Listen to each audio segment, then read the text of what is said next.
Hello. Can you hear me okay? I don't know. These are new microphones. Can you hear me? Oh, there I am. All right. I will lean into it. Well, welcome. My name is Casey Shalabsky, and I'm the program manager here at Anselm House. And for those of you who are new to Anselm House, I'll tell you just briefly a little bit about who we are. We're a community for Christian study here at the University of Minnesota. And our mission is to connect faith and knowledge with all of life at the university. And we do that in a variety of ways. One way is by providing many different formational programming for students and faculty. We also bring Christian scholars to come and speak to our community, like tonight. And we provide a space for students to come and study, to build friendships, and hopefully to encounter Christ. And so you may be in this space for the very first time. This is our brand new study center, Melrose Station. And so we welcome you. We hope you enjoy this space. We hope you get a chance to look around and see what we've done with the space. For those of you who are part of the U of M community, this space is available to you for study Monday through Friday, 10 a.m. to 5:30 p.m. And so we hope that this can be a home for you on campus, and welcome you to come. In just a moment, I'm going to invite my colleague Andrew Hansen to come up and introduce tonight's speaker, Dr. Chris Armstrong. After his talk, we'll have some time for Q&A, and then we will have a reception out in our commons space, which you passed through on your way back here. And so we invite you to stick around. You can talk more with Chris. You can have some light refreshments and take a look around the study center. So you're welcome for that to join us for that. Bathrooms, I know this place can be a little maze-like, so the quickest way to get to the bathrooms is through that door back there, and there's some pretty clear signage on the wall that points you to the bathrooms if you need that. Let's see, one more thing. We are doing a drawing tonight. So a couple of you will be taking home a copy of Chris's book, Medieval Wisdom for Modern Christians.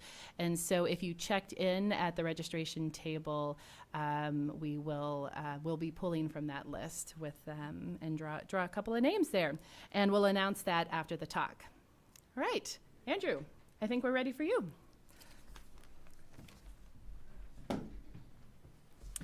Thanks, Casey. Thank you all for joining us tonight. It is great to have Dr. Chris Armstrong with us again at Anselm House.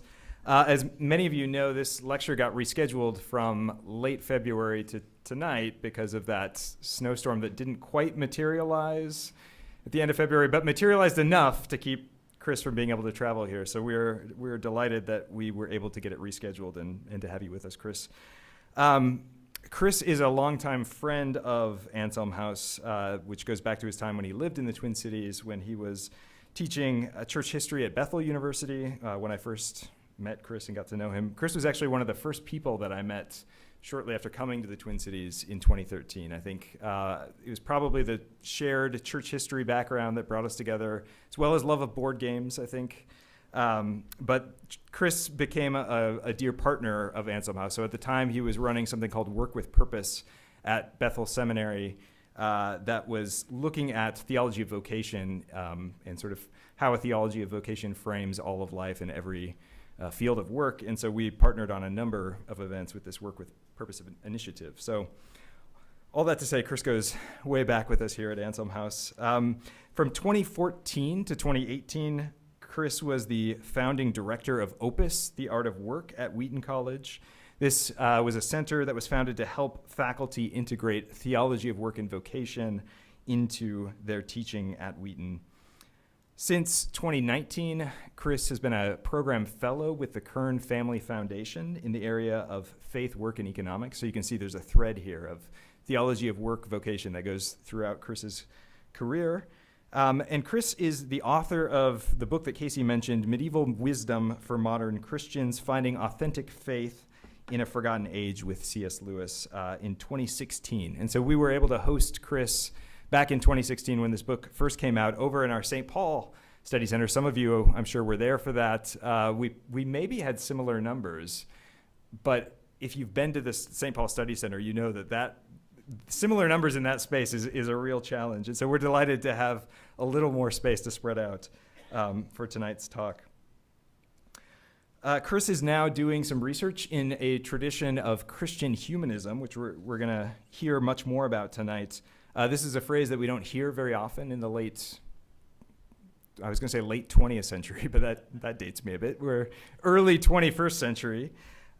His talk tonight is entitled C.S. Lewis as Christian Humanist. So he's going to introduce us to thinking about C.S. Lewis in this tradition of Christian humanism, and especially why that matters for us today. Why is it important that we recover anything like a Christian humanism today? So would you please join me in welcoming Chris back to Anselm House and to the University of Minnesota?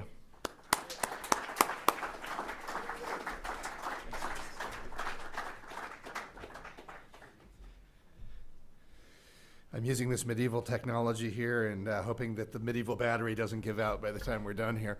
I'm really glad to be back at Anselm House. Brian and Andrew and the team have been friends, as he said, for quite some time, and so this is a real delight. And just good to be back in the Twin Cities, even in March. So I must really like the place. Well, to start with this evening, I want to lay out a tradition that Andrew mentioned that some of us may be inclined to be a little wary of because it uses this H word, which 20th century secularists co-opted for their own purposes. And this is the tradition identified by recent scholarship with the title, as Andrew said, Christian Humanism.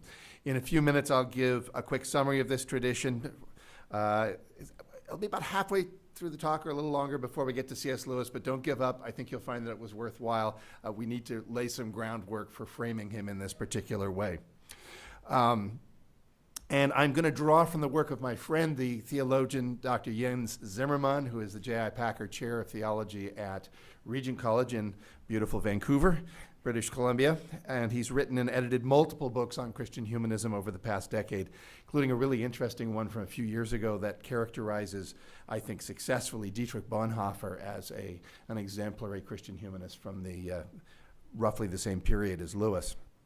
First, though, a hat tip to the scholar who got me going on Lewis as Christian humanist. It was Baylor literature scholar Alan Jacobs. Some of you have seen his book or read it, The Year of Our Lord, 1943, the subtitle of which is Christian Humanism in an Age of Crisis. And Alan tipped me to a fact that I really should have already known, as one who've read a fair bit on both C.S. Lewis and, more recently, Christian humanism.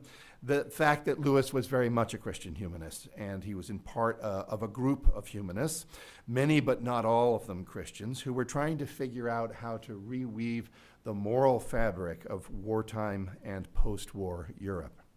Jacobs identified a sudden Christian humanist revival, and we've got an image that I think we're going to be able to pop up here for just a sec. This is the Google Ngram viewer when it's up, which traces, any of you ever used this thing? It traces the history of usage of English phrases. There it is. It's a little hard to see, so I'll interpret for you. This is, as you may know, Google has scanned a massive number of books into their system. This is based on word searches and phrase searches on those books from the year 1800 to the year 2019. This is usage of the phrase Christian humanism. So 1920, there's a bit of an uptick there. Then a little bit more in 1930, and then it starts to just shoot up right around the time of the Second World War. That's that first small peak that you see there. And then another peak in 1960, goes down a bit to 80, and it's been climbing jaggedly, a little bit steadily since that time. And that is, again, in both England and the US. It's interesting that there's almost no usage of the phrase recorded in English writings prior to 1920, and it shows that the initial explosion in that expression's use occurred largely again in and after the Second World War. So now we're going to get to a definition of humanism and Christian humanism. The first term, humanist, has recently been co-opted first by secularists fighting against religion in general and Christianity in particular, and then secondly around 1980s by new fundamentalist culture warriors in America to damn those same secularists and tar a large array of non-combatants with its paranoid brush, I have to say. I was alive there and I remember that. The phrase secular humanist was just a general sort of a curse word that you would throw out there.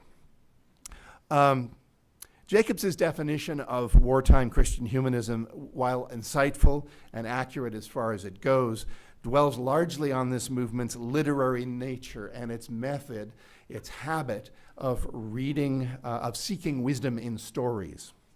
Also, following Jacques Maritain and the Neo-Thomists, Jacobs takes the Renaissance phase, so the late medieval phase of Christian humanism, as its determinative origin, and there are reasons to do that.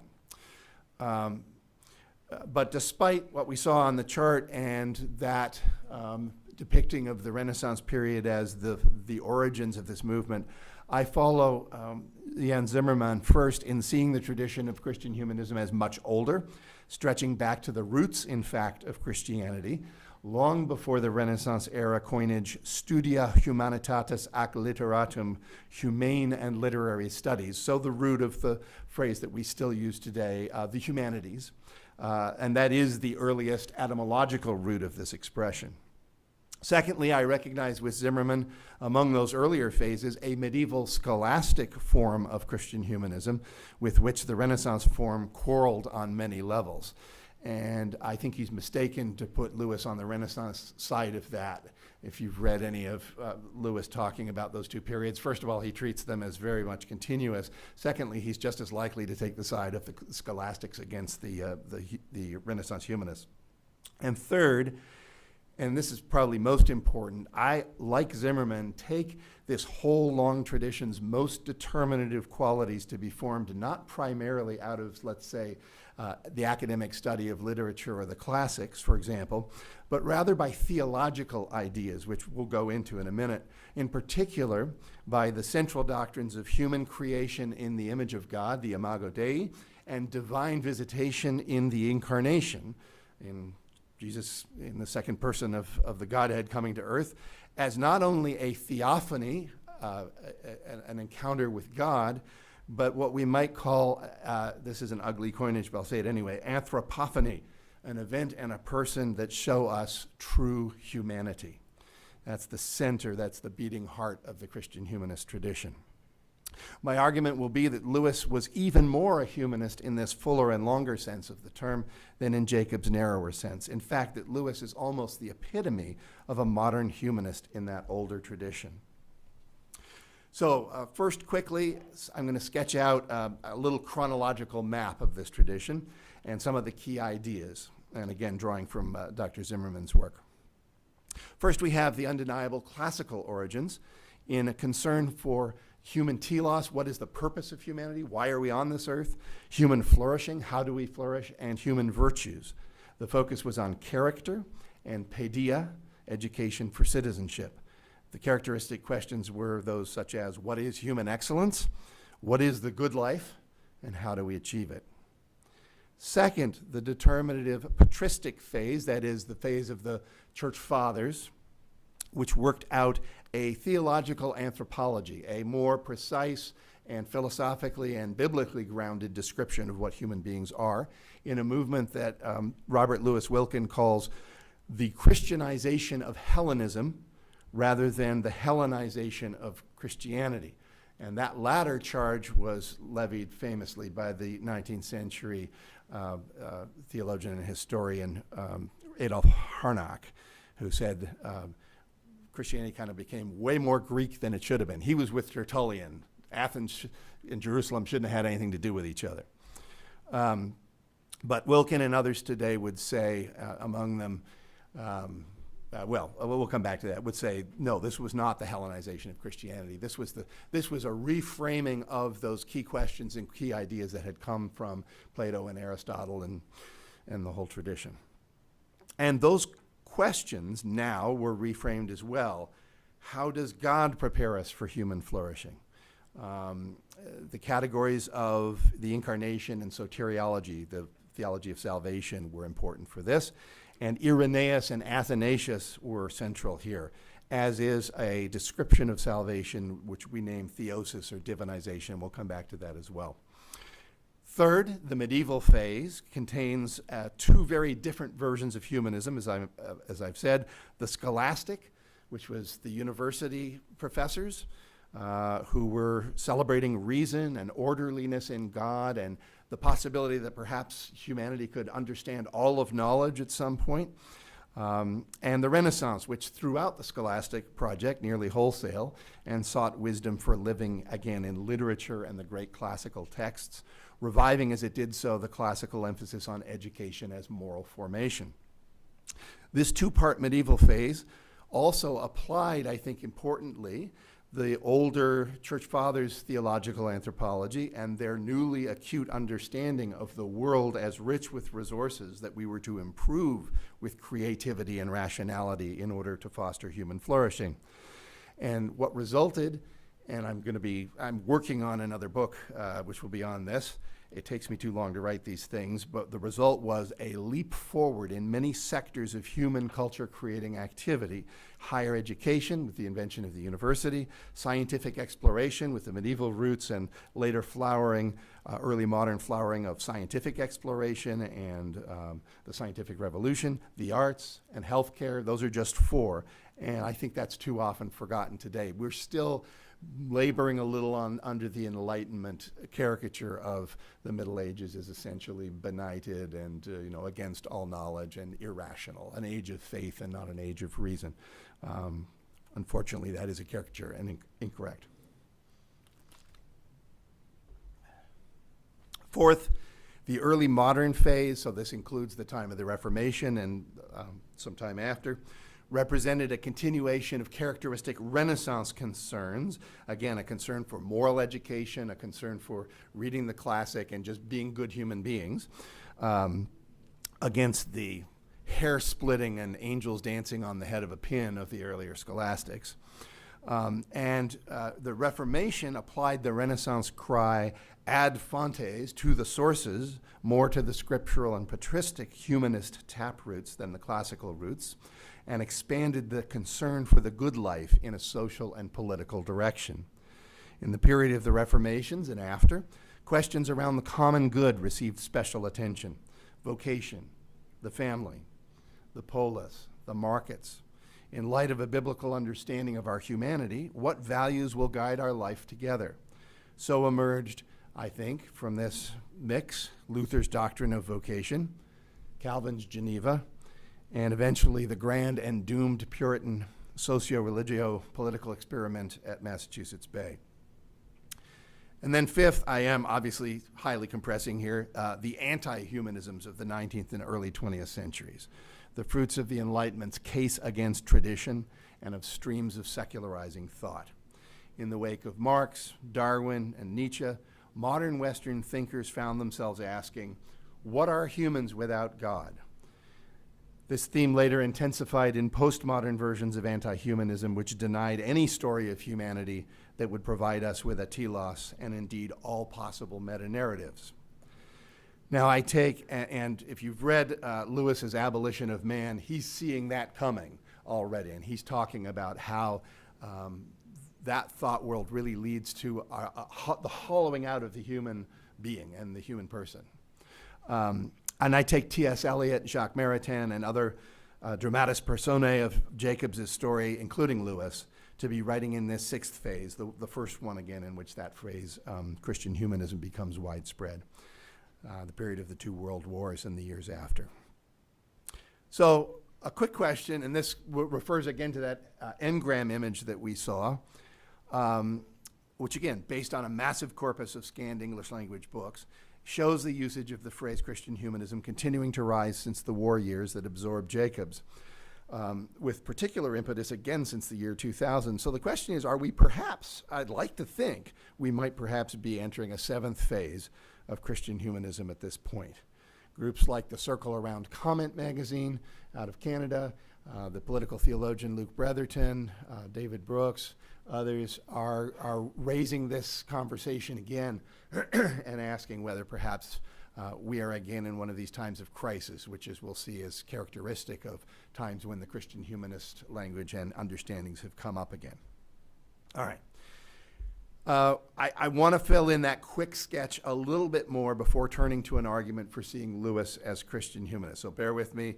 I may continue to use terms. If you're not from the theological disciplines, you're kind of going, what is he talking about? Hopefully we'll have a chance to get to that in Q&A, or you can buttonhole me at the reception afterwards and tell me I'm talking nonsense, which is always good. First statement. All right, several key statements here. The term Christian humanism captures the greater Christian tradition's view of God's saving relation to humanity as established in the incarnation. God became human so that humanity will be restored to its glorious destiny of godlikeness through union with Christ. From the early church onward, Christian humanists have promoted an integral view of the human being based on the incarnation. The highest spiritual aspiration of communion with God in loving freedom is never separated from careful attention to our embodied, enculturated existence and our responsibility for creation as those reflecting God's image. We were told at the beginning to be cultivators and keepers of the garden, to have dominion, and that has never gone away. That mandate is still with us. Second statement. Based on this interpretation of the gospel, or this way of turning, this is all orthodox stuff, folks. This is just orthodox Christian theology. It's just what that theology has done when it turns to examine what it means to be a human being. And based on that interpretation of the gospel, Christian humanism built an important foundation of virtues and values still affirmed in the secular West. Or maybe if we follow such thinkers as Jürgen Habermas, George Marsden, and others, the post-secular West, with religion now being invited slowly back to the table on important big human questions at fine institutions such as the University of Minnesota. Or with Charles Taylor, we may want to say that because a transcendent frame exists as one out of a number of possible ways to understand the world and our place in it, therefore Christian humanism promises both a preparation for shalom-promoting action within all spheres of work and public engagement. It's what I think most of us are doing at a university like this. We want somehow to contribute to the good of our neighbors out in the world, but also a potential pathway to self-understanding, even for those who now do not name the name of Christ or any other religious figure. Zimmerman himself is running something called the James Houston Center for Humanity and the Common Good, I think, at Regent, and engaging in conversations between the theology school there on campus, Regent, the seminary, and scientists and social scientists, perhaps not of any particular faith, but open to those kinds of conversations, who are working at UBC, at University of British Columbia. So, more specifically and importantly for the Christian Study Center movement, of which Anselm House is a part, Christian humanism also provides a direct biblical and orthodox affirmation of Christian cultural activities. That is, it amounts to what Zimmerman calls a philosophy of culture that is grounded in scripture and tradition. It does this first, I think, through a high view of humanity's nature, and second, through a broad understanding of the created and social order, especially as those become arenas of human flourishing. All right, a little bit more unpacking, and then we'll move forward to Lewis. First main point to unpack. Christian humanism affirms human beings, has a high view of human beings, as socially embedded, spirit-body beings who are God-loved, eternal bearers of the image of the Creator God, and therefore, first, creative workers at our core, second, of very high dignity and even glory, and third, provided with the necessities for full spiritual, material, social flourishing by God himself. And we see hints of that all over Scripture, but we can see certainly in the Genesis story, most seminally, but also, for example, John 10, in which Jesus says he has come that we may have abundant life. There's, of course, lots of discussion about what that means, but it seems to be fairly large in scope. Of course, also attending to the fact that this is a flourishing traditionally understood to be not inconsistent with elements of want and suffering. So that, for example, Paul's word in Philippians 4 to us about, read that word about learning to be content in all things, whether empty or full. Christian humanism therefore pushes back against the super-spiritualizing currents in modern American Christianity that by their nature diminish the value of all activities in the world that are not explicitly spiritual. Put positively, it has seen the incarnation of Christ as a person in a specific community and cultural setting, and his healing and feeding and teaching activities is an indication of the dignity of our embodied lives, and thus our cultural lives too, in which we meet each other's and our own vital, sensory, aesthetic, social needs through a wide spectrum of vocational culture-creating activity. I shouldn't have read this all out before in the hotel room because I think I used my voice to do that, but we'll get through. In other words, Christian humanism pushes back against a gospel that is narrowly spiritual, replacing the language of, for example, souls to be saved, which we've heard for many years in America, with a more, I think, at least fuller, if not more faithful, and a certainly more world-engaging language of Christ coming to inaugurate a new humanity and showing what it means to be human in all dimensions of our being.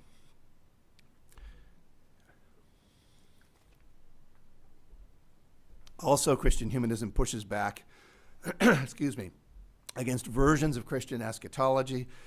Now we're getting into contested territory. That diminish or ignore, eschatology meaning the last thing, sorry, I keep using theology language, that diminish or ignore the importance of the new creation, the resurrection of the body, revelation images of city, and the mysterious continuity, whatever that looks like, between our current culture-creating activity and the shape of that new creation, such as the suggestion that somehow human work and responsibility will continue in that new creation. See, for example, relatively recent work of course, N.T. Wright, Richard Middleton, among others. But finally, Christian humanism does not purvey a prosperity gospel type of over-realized eschatology. Certainly has not at its best. I don't know of it doing that at all within most of the first 1600 years of the church. It does recognize the continued reality of fallenness and the futility and indeed idolatry of all human utopian schemes. Lewis had some pretty strong words to say about some of those schemes, in which he included vegetarianism. I don't know if that probably wasn't fair, and vivisection and several other things we don't really talk about much today. But so really, it recognizes the provisionality and contingency of human cultural action. That was all the first main point, sorry. Second main point, Christian humanism joins to that high view of humanity and understanding, as I suggested, of the created order as by definition, and this has a lot to do with the origins of science, by definition, the created order is intelligible, stable, full of resources that support human flourishing, given its origin in, given creation's origin in or from, a rational, constant, and loving God. Christian humanists have understood this God-created orderliness of the world also as a moral as well as a rational order. And again, I've been thinking a lot about the abolition of man lately. Michael Ward, a great Lewis scholar, has a book out now, which is like a critical reading of abolition, critical in the positive sense, a detailed reading of that essay. So the Christian humanist way of reading creation as moral as well as orderly, as well as rational, provides answers for the human quest for meaning in ways that, to many commentators, the university has not done well since about 1900. More fighting words we can talk about later. That is, in other words, in Zimmerman's words, quote, Christian humanism provides common reference points for the questions who we are, why we live, what we live for.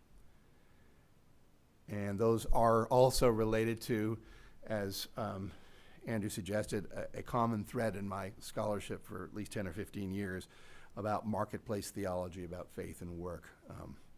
It addresses what Fuller leadership professor Scott Cormode calls the longings and losses of ordinary working folks, or what is often called simply the human condition in settings of ordinary work and life. The Christian humanist view of creation thus rejects a merely distant or deistic relationship between God and the created order. Deism famously was a view in the Enlightenment period that God sort of was the divine watchmaker who set the thing going and then walked away and has nothing further to do with any of this. Exactly the opposite. Christian humanist tradition's participatory ontology, sorry, $50 mouthful, sees God as sacramentally present throughout the world. There is, in other words, no sacred-secular divide, no square inch, as Mark's favorite thinker Abraham Kuyper said, over which God is not Lord. And as Martin Luther argues, God uses our honest labor in creation for the good of our neighbors. This does not mute the particularity of the gospel, I believe, or the unique role of the church. But it does mean that the church, as the body of Christ, who died for the renewal of all creation, both participates in and serves the life of the world. Great little book written 60 years ago by an Orthodox thinker named Alexander Schmemann. The church serves the life of the world, especially as the scattered church, individual Christians operating within, as James Davison Hunter has put it, faithful presence in their own spheres of influence. True to its definition as the new humanity, Ephesians 2:15, the church cannot wall itself off from the world, because all people are included, at least by aspiration, all people and intention in that new humanity. But the church is the visible sign of that coming to being. And finally, Christian humanism therefore has also always valued all truths and resources that support human flourishing as God-given and good, starting with the logos understanding of the classical philosophers, of people like Justin Martyr. And that means we've got the basis for a high valuation by Christians working in the world of non-Christian knowledge sources. Pretty important for something like the Christian Study Center movement. This openness to non-Christian knowledge sources, along with the participatory or sacramental ontology mentioned a moment ago, provides a path, I believe, to vocational identity, belonging, and meaning for those Christians who feel alienated as they work within their organizations and sectors that seem to them to be very, quote-unquote, secular. All right. I'll compress this a little bit more. I want to get to Lewis, too. So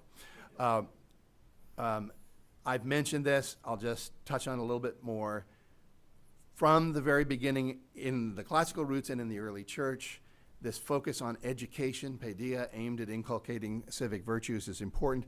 It was present. There's some copies of a Christian history magazine out there on the Christian history of the university. It was present in the origins of the university in the West. This sense that part of the task of the university is to help us become better citizens. And so there's a link there between Christian faith, higher education, and shalom building, civic and marketplace vocations. All right, I'm going to skip over a little bit of stuff here. It's also, therefore, somehow, and the how is very important, a politically involved civic humanism. However, where it stays true to itself, that tradition does not ally itself with particular political programs or parties, with often, again, naturalistic and utopian solutions, nor has it, when it stays true to itself, sought theocratic rule by the church, but rather hewing a middle way, in Zimmerman's words, important religious roots for education, tolerance, fair economic practices, philanthropy, humane politics, and the like. And finally, Christian humanists have recovered and reaffirmed these virtues and values during times of social crisis. This is what Jacobs described and identified in Nazi Germany, in post-war Europe. There were many thinkers, particularly in the Roman Catholic tradition within Germany, who were defending a humanism there against the totalitarian and anti-humanist beliefs and understandings of the Nazis. But whether against those kinds of regimes or consumerist individualism or other dehumanizing constructs, Christian humanists have promoted a biblical human dignity and equality as the only proper basis for a just and unified society. All right. So, humankind shares the image of God. That image includes God's creative agency and his pro-flourishing work in the creation and sustaining of the world. And this has helped Christians throughout history do creative pro-flourishing work in all the culture-making sectors. And there are some of these values that are left over and that are now treated as if they were secular in their origins. So-called Enlightenment values, ideals of a common humanity, universal reason, freedom, personhood, human rights, human emancipation, and progress.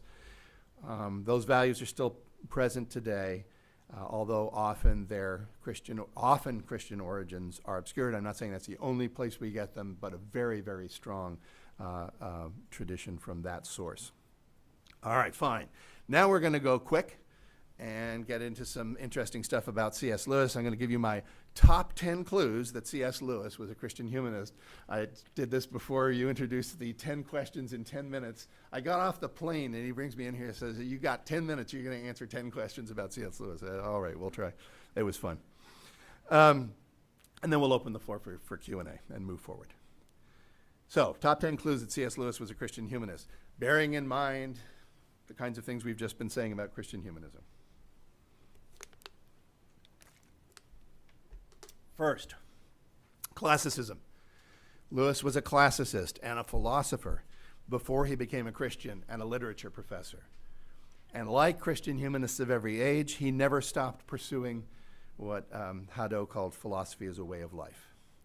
Informed first by scripture and tradition, well, actually, chronologically first by Greek philosophy, but second also by truth wherever he found it. And he did continue throughout his life as a Christian and his thought to find truth in Plato, Aristotle, and their heirs.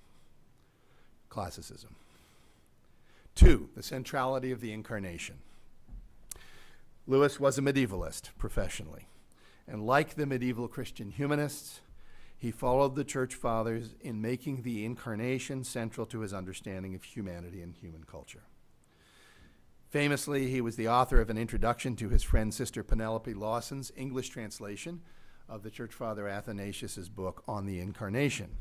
That essay is more commonly known and republished separately under the title On Reading Old Books.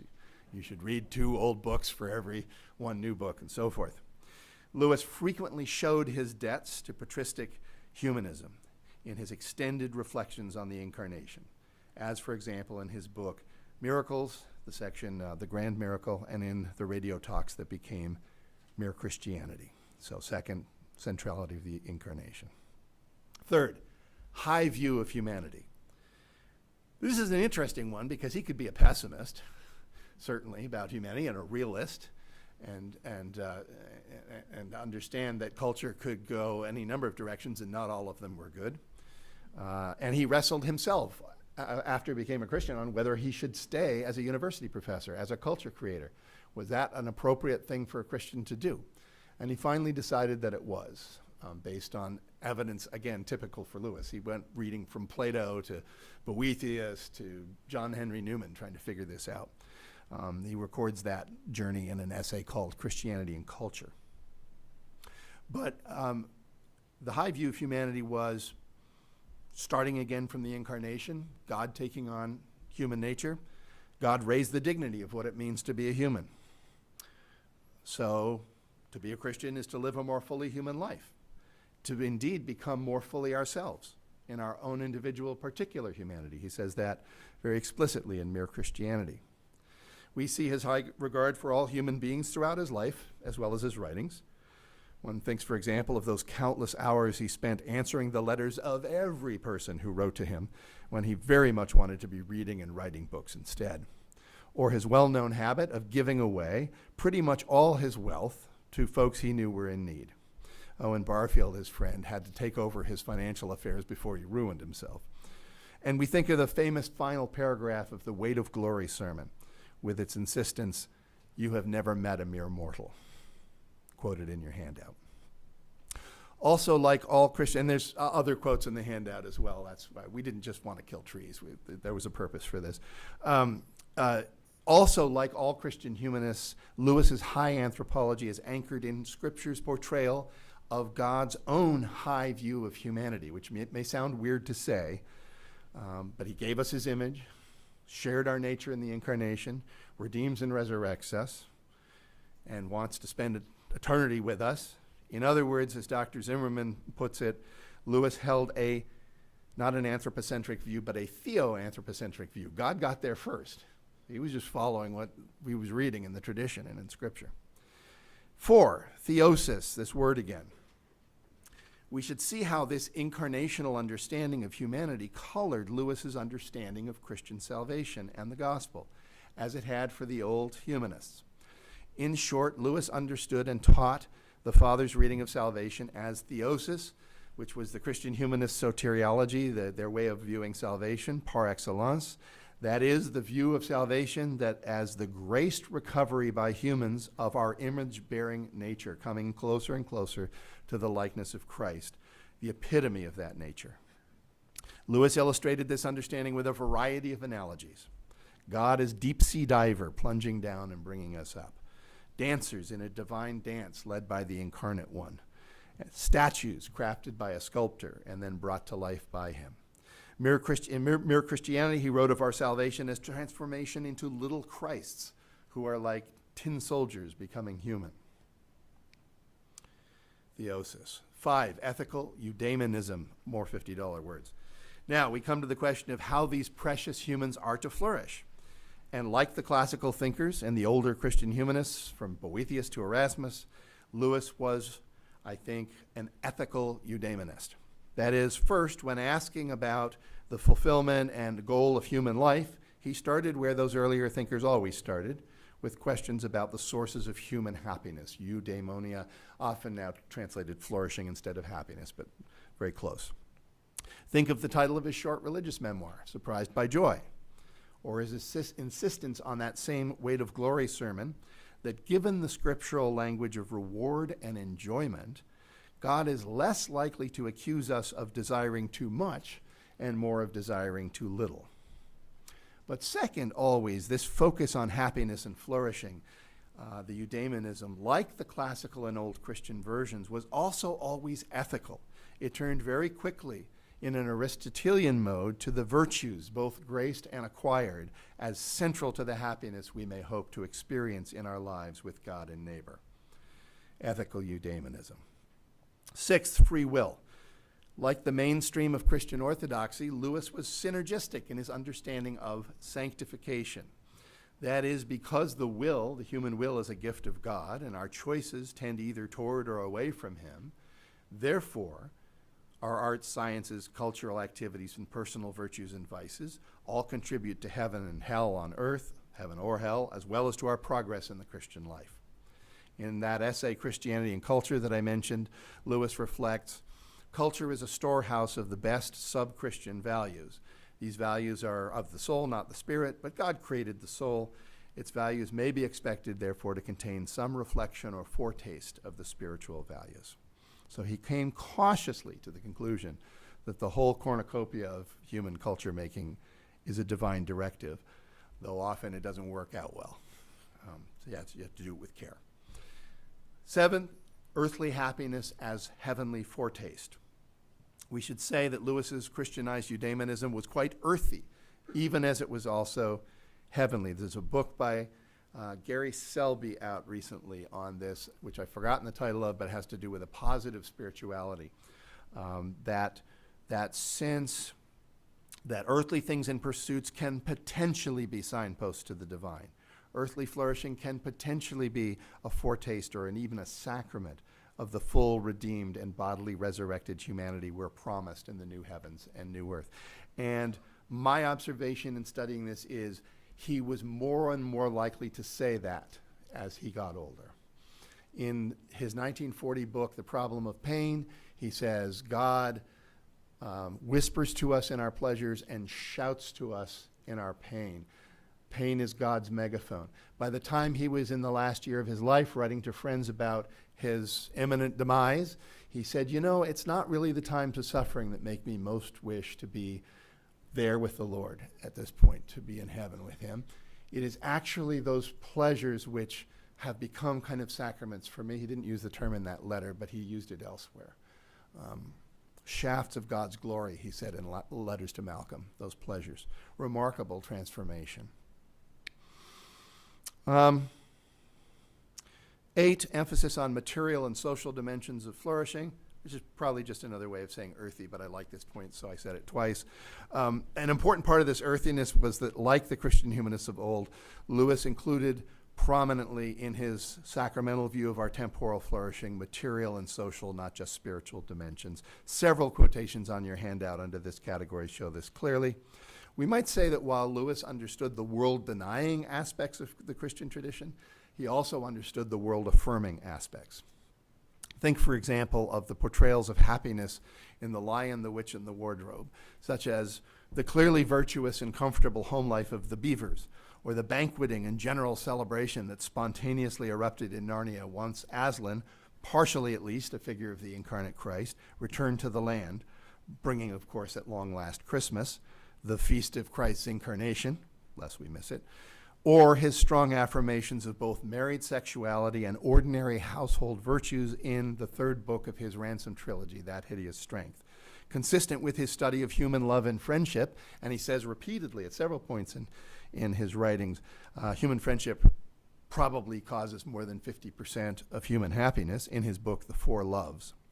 Or to return to the realm of material flourishing, think of his reflections on why Christianity affirms bodily health as a positive good in his marvelous short talk to the nuns at Our Lady of Lourdes Hospital in Ireland, titled Some Thoughts, and quoted in the handout under this point.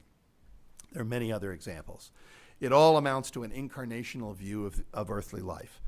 Indeed, to use Zimmerman's phrase, a humanist philosophy of culture.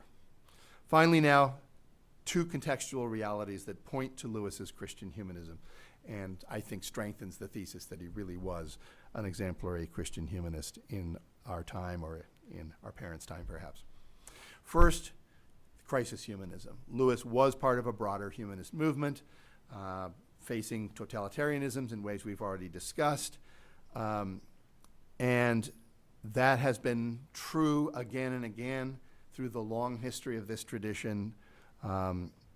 It has a strong tendency to reemerge during times of cultural crisis, in part, I think, because we forget what it is to be human beings and how to live well as human beings, and that's what caused the crises to begin with, and then we're sitting there trying to figure out, what did we lose, where did we go wrong, and these kinds of questions arise, particularly in those parts of the world where Christianity has a long historical heritage. Another example of a crisis time would be the Renaissance-era crisis in church authority that led eventually to the Reformation, where you saw that rise of Christian humanist discussion and language with people like Thomas More and Erasmus. So again, I'll say, are we again in such a crisis time today? I think maybe we are. I don't want to think that we are, but there's some scary stuff happening out there, and it gives me hope to say, I can see in this tradition something that could be healthy and helpful for us in a time like this. And finally, again, back to the point, education as paideia. Abolition of man is the perfect example. His first line in The Abolition of Man is, I'm paraphrasing, I don't think we think enough about school textbooks. And then he starts to eviscerate this school textbook, which he thinks has just made everything subjectivist. Like if you have this opinion of something, it's just something about an emotion happening inside you. It bears no correspondence to reality. So he was deeply concerned. He saw one of education's chief functions as character formation, the training of the affections to the universal moral law. And in comparison, he saw modern education as increasingly soulless and technical, and therefore incapable of forming the character of the rising generation. Last point, very last point. I know I said finally about 4 times. That's an old preacher's trick. In light of these 10 dimensions of C.S. Lewis's Christian humanism, I want to raise, as we close, a strange paradox. Lewis was, without possible rival, the chosen Christian intellectual for at least American evangelicals and for many other Christians as well, from the second half of the 20th century to the early years of the 21st. And in that perennially favorite book of evangelical Protestants, in particular again, and others, Mere Christianity, we find Lewis's humanism, his full embodied anthropology and his philosophy of culture, outlined with particular clarity and securely grounded in the incarnation and the teachings on salvation of the Church Fathers. And yet during this same period, and I'm speaking only for the tribe that I've identified with, which is Protestant evangelical, not just identified with, that made me a Christian. During this same period, that tradition that I identify with has had an anthropology, a way of thinking about human beings that has been truncated. I use the phrase super spiritualized, of very little use often in holding us back from falling into what is often now described as the sacred secular divide. In the words of a certain comedian, what's up with that? It's almost as if we've been reading Lewis with blinders on. Thank you.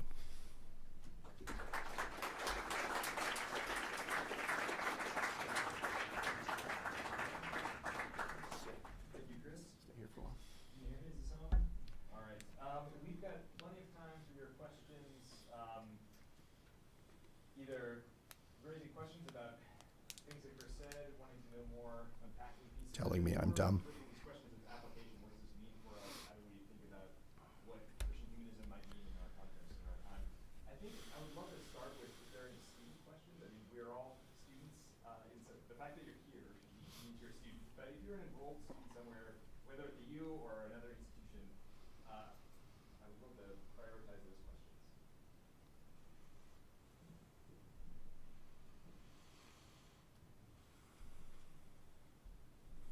Here they come. I think I saw Ian.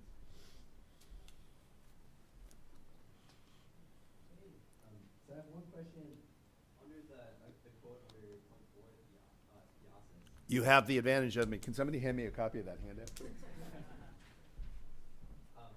So pretty much the idea that's communicated is that, well, it says at the beginning I said there were personalities. Oh, yeah.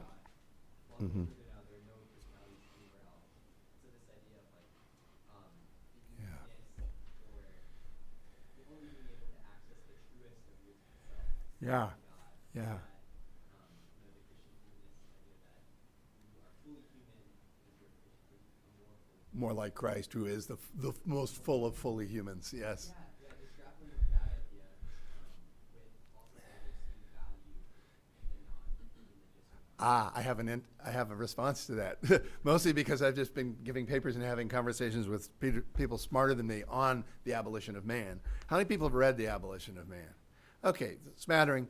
So it's generally an argument for what we might call natural law. He calls it the Tao. He shows in an appendix how it appears, these basic moral beliefs that we hold in common that seem to be hardwired, seem to be ingrained, show up across cultures, in religious groups, in non-religious groups, and so on.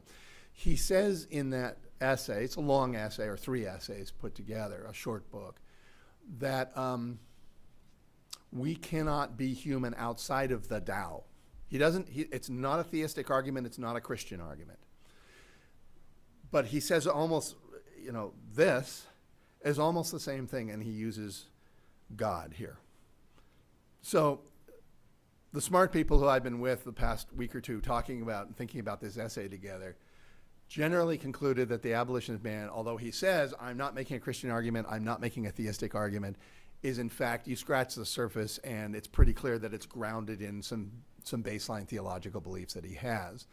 I don't think he's faking when he says, I think we can talk about this without referencing God, and it's actually useful for us. And he does, I think, make a pretty strong kind of general cultural case for a kind of natural law. He doesn't use that. He doesn't prefer that phrase. But so your question was, how does the statement there, you can only really be a person, which is a little different than saying you can only be human, but it's an extension of the same thing, inside of God, tally with the willingness to accept and learn from non-Christian knowledge sources? I think the abolition shows you him doing that. I think that's actually him doing that. So, thanks for the question. I feel like you were a plant. That was an awesome question. Checks in the mail. Yes, sir. So, okay, how would a Christian humanism Hmm. And okay, I feel like there's an impetus to come to this as someone who goes to church. Mm-hmm. You feel very confirmed. You know, oh, yep, I was right. I'm a Christian humanist. But I find actually that I think that evangelical Christianity is kind of anti-humanistic at times. I agree. This goes back to the conjuring, and it's partially participated. Yep. It's the idea of the atheist professor spook that kind of shows up maybe in the 80s or 90s. Right, right. And kind of continues. There's a kind of fear of, I think, fear of knowledge, and then there's a flattening of that distinction, which of course all knowledge originates in Christ. But I think in the U.S. increasingly a fear of knowledge in certain evangelical circles, and I guess my question is, how do we both combat the super flattening distinction secularism provides for human identity? We aren't just sex-driven primates, at least not just that, Or economically driven, or whatever it is. How do we kind of combat those obviously crude caricatures while also remaining not people driven by fear, I guess, driven an academy of people that share different views. Right. I guess that's what I'm saying. Yeah, I mean, there's so many ways to answer that question. I think one of them, and this is an area where actually, obviously I have tremendous respect for Jens Zimmerman, and I think where he goes with a lot of this, especially after sort of this side of postmodernism or late postmodernism or whatever we're in, is that it's a hermeneutical problem. Now, I'm a student of American evangelicalism also. That's what I studied, especially in the 19th century. And the magic answer after George Marsden to all questions about American evangelicalism in the 19th century is Scottish common sense realism, which says truth is immediately available to you. You just read, especially Scripture. It's perfectly clear and perspicuous. If you get a different idea out of Scripture than I do, you must be either stupid or sinful or both. And so that's like this really, you use the word flattened. It is a flattened epistemology. It does not wrestle with hermeneutic complexity. I know I'm throwing theological words again. First step to get away from the kind of syndrome you describe is probably come to a non-fearful, non-nervous willingness to say that God's truth and the gospel and God's dealings with humanity have always been mediated. It's always come through human beings. It's always come through culture. It's always complex. Does this mean we can't make any basic affirmations? No, that's not what it means, but that's what many evangelical Protestants are afraid that it means, and that, you pull one thread and the whole thing falls apart, and then, you might as well be that atheist professor. So that's not a very good answer, but it's what I got for now. Thanks for the question. Yeah.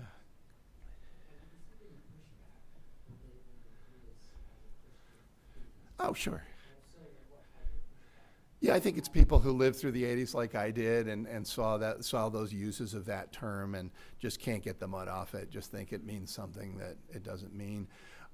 It may help to go back at least to the Renaissance and to reconnect with, here's the other thing. Some people know a little knowledge is a dangerous thing, and they think they know that the Renaissance was essentially secularizing, that the people who raised up these theo-anthropocentric understandings of humanity were in fact secularizing. They were not. Were there some trends out of that will lead eventually to the Enlightenment and lead to some problems? Yes, there were. So that's probably the main pushback. The other one is nobody uses the term, which the Engram viewer says that we are. But yeah, that's. And finally, I would say, if you don't want to call yourself a humanist, I don't care. I'm not going to argue with you. But how do you understand from a Christian perspective what it means to be a human being? And how sustaining is that for you personally and in your community and in your interactions in the world? And if you have problems answering those questions, I would say you could stand to read a few Christian humanists and maybe not push back quite so hard. Thank you for that. Open it up to other students. And Bernard, I think, has got our first question. Good to see you, man. Yeah, it has. Appreciate your presentation. Um, Christian humanism is a term I haven't used before. I want to focus on point number 2 and 4. And how would Lewis handle, say, to use Peter Singer's term, marginal cases? Are you familiar with what I'm referring to there? They'll have to help me out a little bit, but I'm going with you so far. Well, people make a distinction between humans and non-human animals. Oh, sure. And Yeah. Sanger, to critique that, uses the argument of marginal cases, that the commonality that humans and non-human animals have is sentience, the ability to feel pain, and therefore there's no real distinction between humans and animals in terms of their value. So, what would Lewis say, what would Chris say Lewis would say, about marginal cases, people who have severe mental disabilities and so forth, in light of point number 2 and point What are these 2 points? Okay. Oh, the incarnation Yep. and theosis. The incarnation case, okay. What, yes, go back to the mic, says AJ, sorry.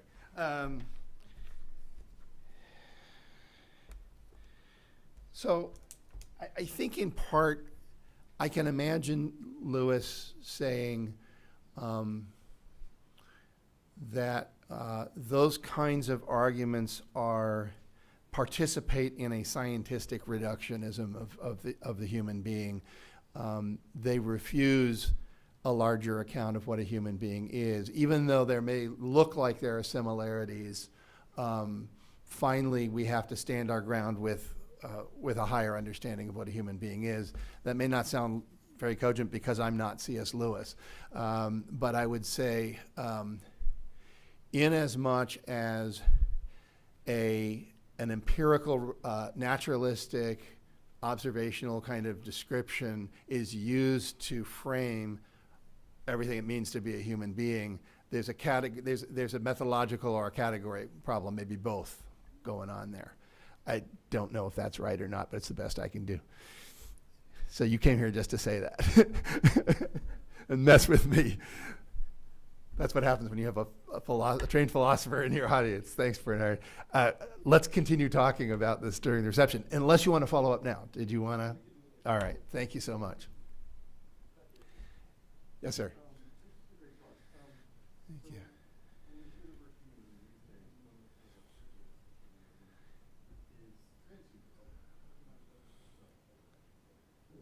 There we go.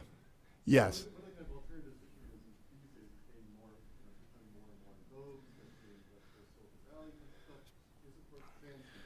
Right. Right. I guess I take it as kind of the attempt to use technology, biomedical technology, and Yes. so forth to try to transcend the kind of the natural limitations like human nature. Yeah. And whether that's through just radically enhancing certain capacities or through certain kinds of interfaces between our neural networks and Uploading our consciousness. Yeah. so overcoming limitations, maybe with mortality and all Mhm. that. And a lot of the standard argument Mhm. is that, like, look, we're just taking kind of aims of the humanists to try to improve humanism and try to flourish, and Yeah. that is just kind of using what we have, this technology, in order to kind of bring that to this high fruition. And I think it's almost like there's a lot of comments, a lot of communication from people like Ray Kurzweil. Right. Right. Will say things like, we're trying to become like God. Yeah, but they're doing it weirdly through reducing what a human being is to begin with by abstracting, for example, the body from the soul. So, Sure, okay, but I was just going to ask, yeah, please. what do you think? So I think in some ways it's like the abolition of man, especially that third part. Yeah. not exactly a straight. To me, in some ways, That's what I it's was gonna- this movement. Yeah. And I just always wondered, what would C.S. Lewis himself say in response to the transcendence? I think he would have said, "I told you." I mean, I can't. Yeah, I can't count the number of times I've seen somebody commenting about abolition of man in some form and saying it's prescient. I mean, which is basically what you just said. He anticipates these things.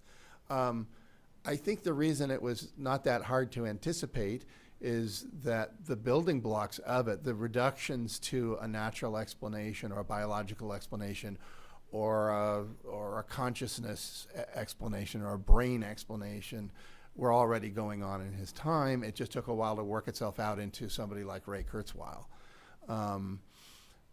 So beyond just saying, yeah, I said this would probably happen, and wrote a kind of Charles Williams-inspired supernatural modern thriller about it in that third book of the Ransom trilogy,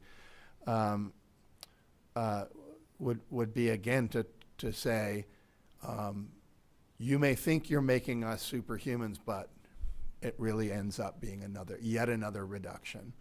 And that when you go down that road, the people who control those technologies are going to be the people who control other people, which was a main line of his argument in The Abolition of Man.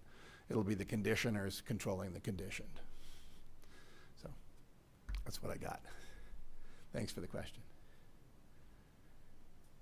I'm going to pick up on Brad's point about it seems to me, Chris, that a lot of your argument has to do with Christians joining with humanist traditions outside of the faith. And I'm wondering if there is such I wouldn't put it that way. alive now. That is, Yeah. is there anything other than Christian humanism? Over the last 30 years, the secular versions of that have just completely disappeared. It seems to me. I mean, the civil rights movement was probably one such humanist movement that didn't always have but it was a long time ago, I understand. Today, I don't know. And I wonder if you can have a humanist tradition without truth. Yeah. A lot of the things that we were talking about from 1943 and sort of came to fruition, American and the other. Yeah. Harvard Red Book comes out of that. And Yeah. instruments that were educating young men at the time. Yeah. Citizenship, the pursuit of truth. That's all. So I wonder if Yeah. it can even get legs. Yeah. I don't. Is there any humanism Apart from Christian humanism. That's the question.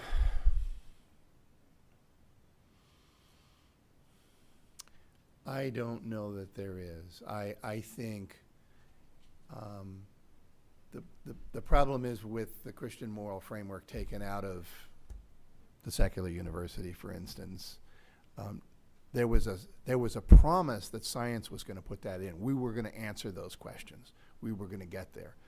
But now we're in a post-secular movement in part because that promise doesn't seem to have been fulfilled. There didn't seem to have been any other way to get to those essential truths about what a human being is. So I'm pessimistic about this. Are there other religious humanisms? There probably are, and I'm not a scholar of other religions and couldn't answer that. Because the post-secular moment isn't just about the return of a Christian voice, it's about the return of religious voices. So, yeah, that's what I got. Thanks, Dan. But in its origins, I don't think, I thought for a moment you were saying the Christian humanists were having to borrow their humanism from their classical sources, and I don't think that was the case. I agree with Wilkin on that one. I think their humanism came from the Hebrew tradition and from the Gospels experiences and from the letters and all of that.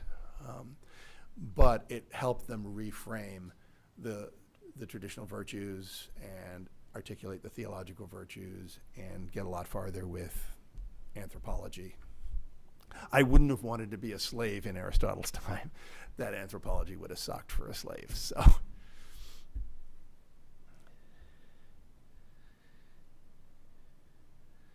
you guys are great. Thank you.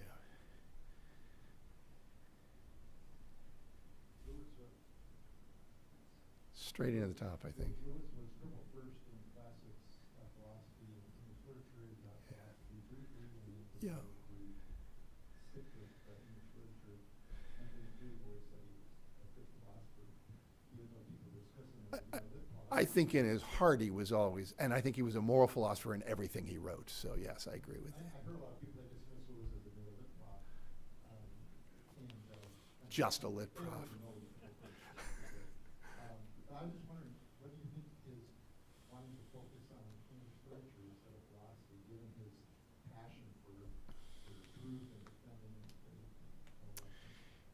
I think it has to do with the deep importance of story in his life, which was unresolved until he became a Christian.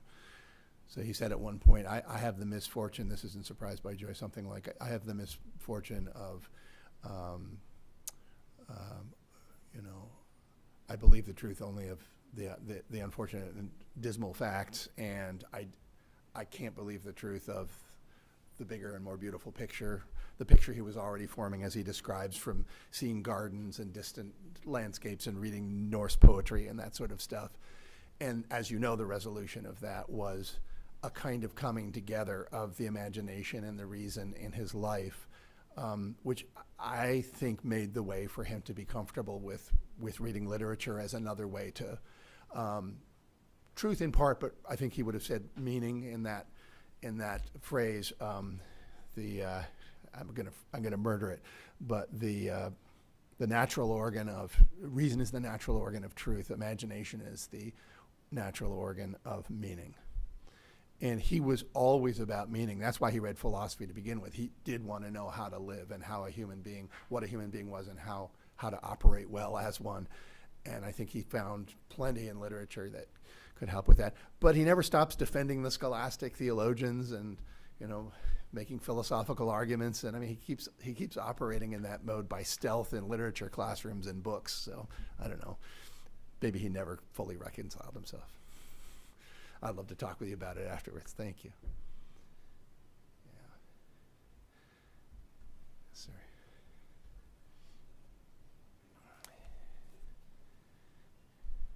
Just a couple of years ago here in Harlem City, there was some pretty drastic riots. Mm-hmm. That was, in a sense, forgive me if I'm using terminology correctly here. In altruistic, they thought it to be an altruistic, possibly humanism, Mm. right? Because Mm-hmm. they wanted to course correct Mm-hmm. against their seemingly Yeah. oppressive establishment. Yeah. The kinds that it was pretty bad. It was bad, I know. And so I know that would be more that modern term, humanism possibly, but I was wondering how you might say C.S. Lewis might react to doing something like that. Yeah. Seeing that reaction, and of course that's all over the world, because here we saw it, and it was this stark reaction to something so bad. Yeah, another way that Lewis, I think, I'm sorry, was that? Another way that Lewis, I think, anticipates things that we're thinking about now and ways in which we're responding to the world around us, especially the social world, is he had a pretty deep distrust of government and of social institutions in general. He thought that it only multiplied our inherent sinfulness to, give power to these leaders and these institutions. I think he would have no problem identifying, just as you did, that this was an attempt to bring a humanist voice, and that yes, of course, it was needed, and sometimes, I think he probably would say, sometimes civil disobedience is necessary. What he would have thought of all the details and how everything played out, of course, that's a counterfactual. I have no way of saying that, but That because of the civil disobedience that yeah, practicing civil rights that you brought up. yes, But interestingly, outside of moral truth, yes, can humanism exist outside of the Christian humanism, which I don't think is what we saw. We weren't necessarily seeing that. I mean, of course, the limit case here is what Bonhoeffer did. And, if we believe Zimmerman that Bonhoeffer was one of the most sort of central and emblematic Christian humanists in the 20th century, then we have to ask that question about the choices that he made. Yes, no, that's bracketing. I mean, that's true. That in no way disproves Dan's theory that we can't find that outside of a Christian basis. Let's see another one there. One in the back too, Andrew. Yep. Hi. So I'm teaching on Tolkien right now. Wonderful. Like a friend of C.S. Lewis. Yep. And Tolkien had this kind of theory that the purpose of literature was escapist. And C.S. Lewis seems to, at least in some of his talks, kind of Mm-hmm. affirm at least some of Tolkien's theories. Yeah. Of literature as kind of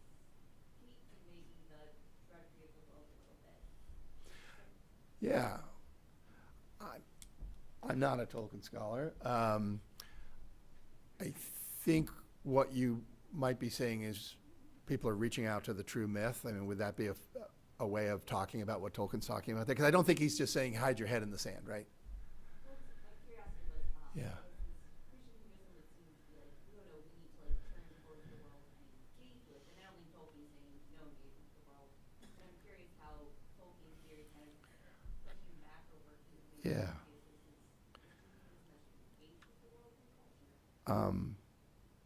Tolkien was trained by a mid-20th century order, kind of teaching priests, or were they ordained or not? Does anyone know? We got a room full of smart people here, but and that was a period of peak Christian humanism among Catholic intellectuals, Catholic thinkers. I'm sure he probably picked some of that up. I'm not sure there's an inherent. I'm not sure that's a non-humanist position if what we mean is we're referring to a larger truth that's embedded in a myth, but not myth in the way that we talk about it now, which is something that's untrue, but something that is always going to be at least partially beyond our grasp. We're going to have to think about it in terms of analogies, which is the way we do theology anyway, right? If it really is mediated in ways we were discussing earlier, then we have to do it by analogy. His essay, Lewis's essay, Transposition, talks about that. But I'm not sure how that plays with escape. Yeah, so I'm a little flummoxed by that. Do you wanna follow up? Yeah. I just know that C.S. Lewis referenced this theory of Tolkien's, and I was always curious to what extent He agreed with him. I mean, they made a deal.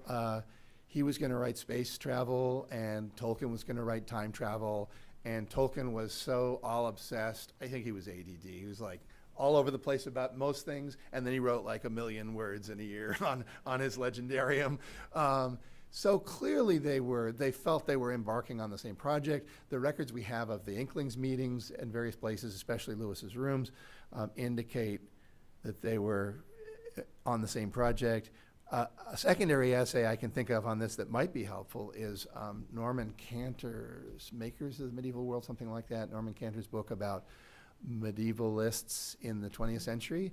And he includes Tolkien, Lewis, and somebody else most of us have never heard of, who I can't remember, in a chapter called The Oxford Fantasists. So clearly they were talking to each other, doing things that were similar. I'm hung up on the word escape. I don't remember that. So we can talk about it afterwards. Thank you. I've got a follow-up Yeah. to that. Right. So I've been kind of mulling over in my mind the use of the word crisis. It seems that a lot of the issues facing us today are really around questions of what it means to be human. Racism, artificial intelligence, gender, sexuality. It seems like many of the hot-button issues today are this question of what does it mean to be human? And yet when you try to have conversations about what it means to be human, like, because those are such politicized questions, Right. it's hard to get to the kind of foundational questions. And I'm wondering, does Lewis offer us any insight into using fiction or imaginative work to try to get at a Christian humanism that maybe steps back from some of the political disagreements? Or I mean, he does it. I wasn't a Christian, and I had no idea that there was a thing called Christian humanism when I read Perelandra, but I knew it was the favorite book that I'd read up until that point. And he's using explicitly Christian language in it, but much of it is coming through imagery, as you know, and through imagination. There's an author on this named Samuel Jekyll, and I don't remember, it's something about the C.S. Lewis controversy or something, and he talks about these sort of two halves of Lewis's work, one of which was the kind of rational apologetics, that kind of discourse, and the other of which was the imaginative work. And one of his arguments is that as Lewis gets older, there's less and less space in sort of Anglo-American culture for a Christian public intellectual to operate in that former mode. But it was a sort of past watchful dragons. You could operate in this imaginative mode and get at some of the same things. Again, I think when he was writing fiction, he was writing moral philosophy, and it was Christian humanist. If he really was a Christian humanist, then it has to have been Christian humanist, kind of moral philosophy and cultural criticism and all of that. Think of the number of times in Narnia that he talks about the schools that some of these kids went to, right? That's straight out of the Abolition of Man. But it has more power for most people because most of us don't think like the Abolition of Man. We just think like the parent who's disappointed in the school their kid's going to. So.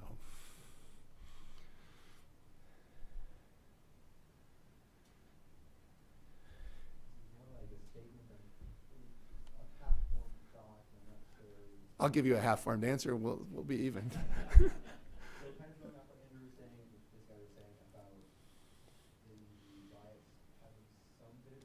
Mm-hmm. And then also big questions about how, what are human kind of vessels? Yeah, yeah. Racism, kind of things in my mind were going, because humanism, as you're explaining it, has a lot to do with it being an academic thought, academic thinking about it, and it kind of then Theological, at least. Yeah. to how societies work. Yeah. Maybe the humanism comes to look like a popular humanism. Yeah, I think that's quite possible. Maybe it has critical theory roots. Mm-hmm. That is Mm-hmm. informing some of how it's coming out. Yeah. Maybe something like that. It could be. What's coming to my mind is, and this is again following up also on your earlier conversation, sir. I mentioned Luke Bretherton, who's a political theologian at Duke. He's made the case to me in personal conversation that Olaudah Equiano was absolutely a Christian humanist. And when I talked to Jens about doing a book about modern Christian humanisms, he's bringing Martin Luther King Jr., he's bringing, Desmond Tutu, and he's saying, we need to get people to do chapters on these folks. Is that sometimes more popular? Yeah, like popular movements for justice. Yeah, I think it is. But in many of these places, and certainly in Equiano's case, he encountered Christianity pretty full on, and he read it, and he kind of said, the straightforward interpretation of this is slavery is bad, right? So you see him, you see him come to that conclusion.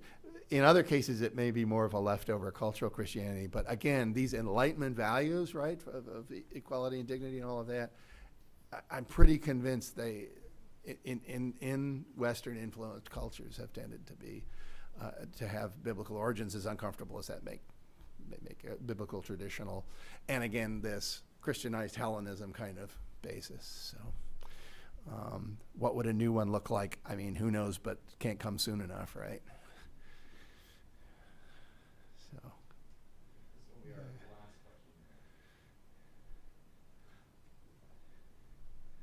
Thank you for the lecture. I really enjoyed it.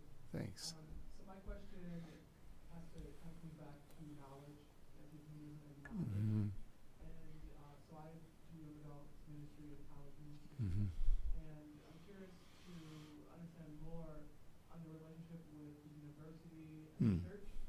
And so it seems that when young adults go to university, there is this experience of knowledge and this experience with trying to understand self, who am I, where am I going? At the same time, it seems like the church hasn't really given those kind of answers. Yeah. So then they go to university. That's fair. They fall in love with knowledge, and they want to know more. They want to expand. Yeah. And so I guess my question is, what, as a church, can we learn from that? What can we do differently? And then also, what is the university doing right that we're probably missing?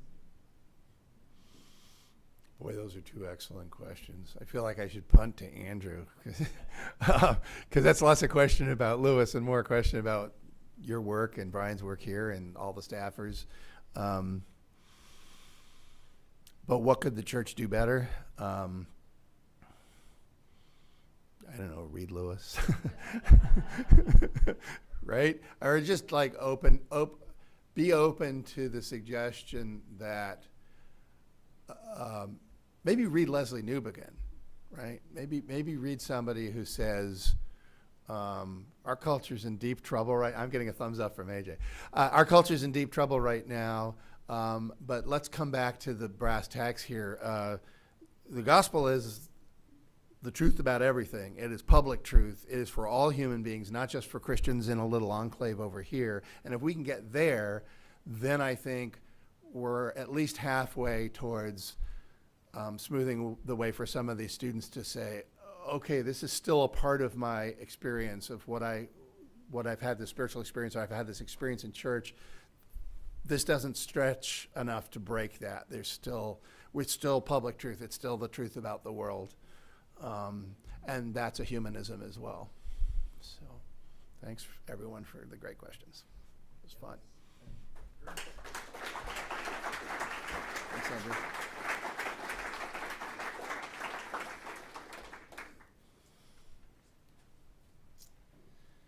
Chris, thanks so much. You bet. You have given us lots of reasons to read Lewis's old books, and Lewis loved to encourage people to read old books. So I think Lewis would be pleased with what you've done for us tonight. Let me step up here because we do have a live stream going. Welcome to those on the live stream at the very end of our event tonight. A few upcoming events to highlight here for you before we go. And we are going to have a reception afterwards. I think Casey mentioned that. But feel free to stick around, ask more of your questions of Chris. Enjoy the conversation. But April 17th, we have our 9th annual Anderson Lecture, Captured by the Stars, Why Do We Look Up at the Heavens, by Brother Guy Consolmagno, who is the director of the Vatican Observatory. So he's going to be exploring why the heavens have always captivated us, how looking up at the stars connects to spiritual longings that we have. So it's going to be a fascinating conversation. It's going to actually be over at the McNamara Alumni Center at 7 p.m. on April 17th. And then April 26th, we're going to be hosting our 3rd annual Forge Redemptive Entrepreneurship Pitch Competition in this room. This is a competition for UMN students to propose a project that is going to make some kind of redemptive social change in the world. And they are competing for a grand prize of $7,500 to bring their project to life. In fact, we have last year's Forge winner, Emily, here, and she is in the process of bringing that project to life, a theater academy for young adults that's happening this summer. So we've got 3 finalists that are going to be pitching before a live panel of judges for that grand prize, but it's a really, even though it's a Shark Tank model, it's a very friendly Shark Tank. So I encourage you to come. There's an Audience Choice Award, so there's an additional award that they can win based on who the audience thinks does the best job pitching. So that, again, is April 26th back here. And then a save the date. This is hot off the press, so I've got just a date for you. June 28th.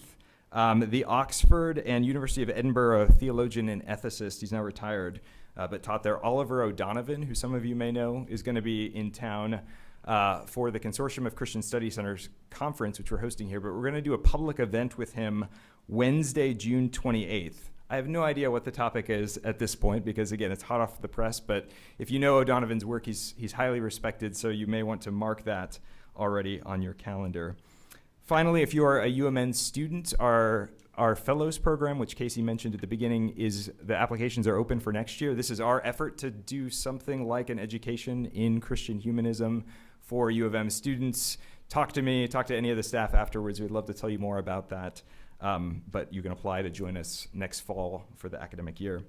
And last but not least, I'd like to invite Dan Olson, our managing director, up to give a very quick update on our From the Heart campaign. Oh, Casey also has an announcement. Oh, very important. We'll have Dan give the update, and then I'll do the book giveaway. Yes. You're going to have to endure through me until the book giveaway begins. So good to meet you all. Thank you all for being here again. Again, one more round of applause to thank our plenary speaker, Dr. Armstrong. In his preface to The Great Divorce, C.S. Lewis wrote this: I do not think that all who choose wrong roads perish, but their rescue consists in being put back on the right road. And over the last 3 years, God's seen fit to provide more than $16.5 million in generosity to entrust Anselm House, a very small ministry at the University of Minnesota, with this entire building, which we're calling Melrose Station, a university way station that we pray is used by the shepherd of hearts to reorient the affections of his sheep toward a path of intellectual rigor and faithful obedience for the flourishing of the life of the world. So through the generosity of many of you, we now steward a 70,000 square foot building. We've hired property managers who manage tenant relationships. We've remodeled this 17,000 square feet of this floor. If this is your first time ever coming here, a year ago this was an empty kind of warehouse basement. And in the next few weeks, a coffee shop is going to be constructed in the atrium. And so by the fall of 2023, there'll be a neat coffee shop. And so we believe that God's calling us to create a new kind of Christian college to train up the next generation of Christian humanists, servant leaders here at the University of Minnesota. And we've been in what we call the From the Heart campaign, so just quick 4 updates related to that. The goal 1 was to serve from the heart of campus, and here we are. We're in the basement of campus, but the deepest heart of campus. But because of many of you, just today, 300 students and all of you have been here. We were serving waffles to hundreds of people. We had an event earlier on, and students were studying. So check. We're averaging about 75 students a day in this space, and we're grateful to be serving. Second, to serve from the heart of community. As you know, the university can be an isolating and fragmented place. More than 20 campus ministries and counting are hosting meetings here, gathering for trainings. We've hosted thousands of students, many of them for international students, for interreligious dialogue, Christmas celebrations, short courses, mental health conversations. We have 10 students who are actually living in intentional Christian community 3 blocks away from here in a place that we call River House. There's a few of them that are here. Raise your hand if you're a River House student. Anybody? Just one. Oh, sad. 2, 3. Talk to them if you're interested, but there's not very few spaces available. So maybe next year. But the third is to serve from the heart of our callings, and that is really ongoing and in progress. Lord willing, we seek to double the size of our fellows program over the next year. This is a little brochure. If you're a student or if you know anybody as you're going, take one of these. It's kind of a summary of what that program is if you're interested in a Christian college, Christian humanist experience while you're here at the U, or if you know somebody, take one. It's a program that's fueled by private donor generosity. Our faculty and grad student Center for Faith and Learning is led by Dr. A.J. Palerans in the back, right over there. Wave to him. And that continues to grow and flourish. And then the fourth and final objective of that center of our From the Heart campaign is to serve from the heart of the Christian story. And that's really an everlasting goal, right? We keep doing that forever. So we exist to help students and faculty bring their entire lives into the resonance of God's call in their life. And so in these strange and challenging times, we believe God has raised up this little army of laborers to be part of this little work and to grow this work to help that wrong roads really can be reoriented and people can be put back on the right road. We're 100% donor funded as a ministry. We don't receive legislative tax levies or donor grants outside of people like you. So we believe that if the Lord's will for this work to continue and thrive, it's going to depend on the Lord's supply. So there's 2 ways you could be involved to support and to help that. First, spread the word. Fellows program. There is a 40-year anniversary history book. We've turned 40 this year as an organization. We were founded in 1982. Grab one of these. There's beautiful stories written by people who've been marked by this work. If you're interested in giving, this is the From the Heart campaign little brochure. You can grab one from me. I've got a little update. But to date, 138 individuals have made $16.5 million gifts. If you're interested in getting involved in the mission through small generosity, we are sustained by monthly supporters that give $50 a month, $100 a month. We call them our Anselm Associates. Some of them give $208 a month to sponsor and underwrite the cost of the Fellows Program so that a student can have the chance to get a sort of Christian humanist education while they're here at the U.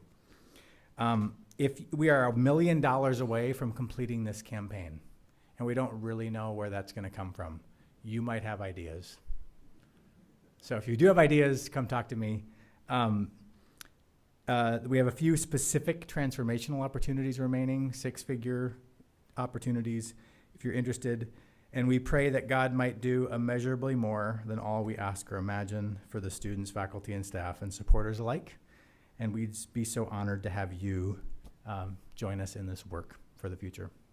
Thank you. And Casey, there's a book giveaway now. Thanks, Dan. And last but not least, our book giveaways go to Marv Bauer and Ian Gullickson. So congratulations to you both. You can come find me up here and grab them afterwards, and I'm guessing Chris would be very happy to sign them if you'd like that. There is a C.S. Lewis quote that is on our kitchen back there. Do you have it handy, Jeremiah? The one about laughter and food? Can you read it loudly for us?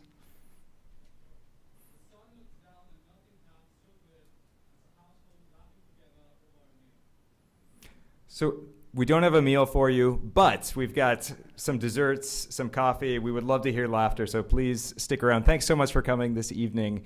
Look forward to continuing the conversation with you.